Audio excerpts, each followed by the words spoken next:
Before time there was nothing. No sun, no moon, no stars.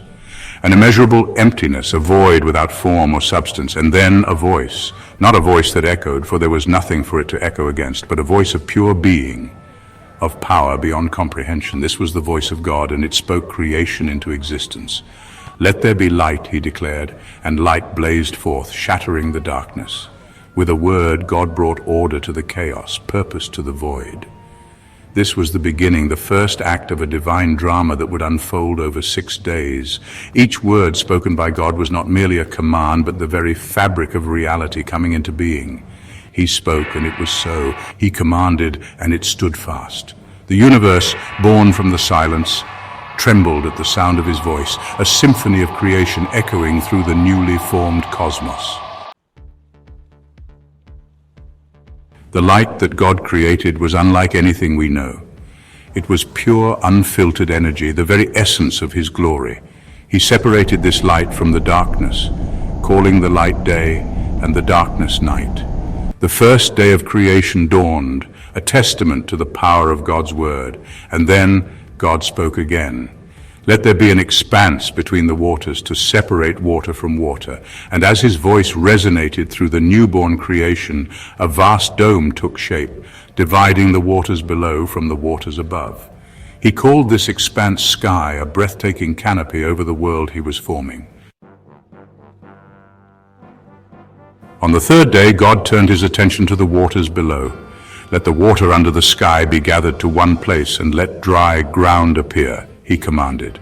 And so it was. The waters obeyed, receding to reveal the dry land which God called earth, and the gathered waters he called seas.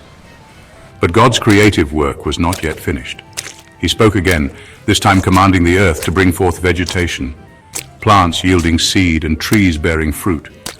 The barren landscape burst forth with life, a tapestry of green covering the land.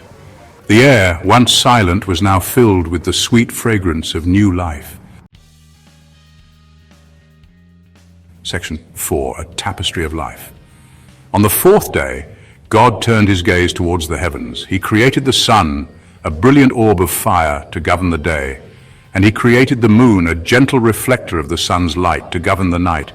He scattered the stars across the vast expanse of space like diamonds sprinkled on black velvet. The sun, moon, and stars were not just celestial bodies.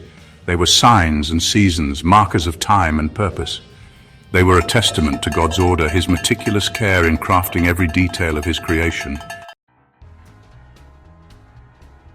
Section 5, the breath of life. The fifth day dawned, and God's creative energy continued to flow.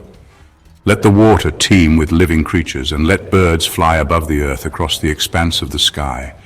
And with that command, the waters came alive with an abundance of fish and creatures of the deep.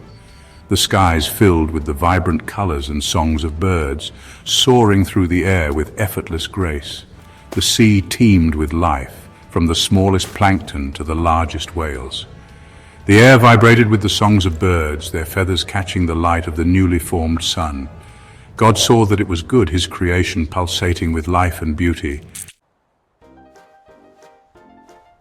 Section 6, in his image.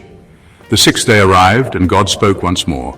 "Let the land produce living creatures according to their kinds, livestock, creatures that move along the ground, and wild animals, each according to its kind." And the earth obeyed, bringing forth a breathtaking array of creatures, each one unique and wondrous. Then came the crowning glory of God's creation. "Let us make man in our image," he declared, "in our likeness." And so God created man, forming him from the dust of the ground and breathing into his nostrils the breath of life.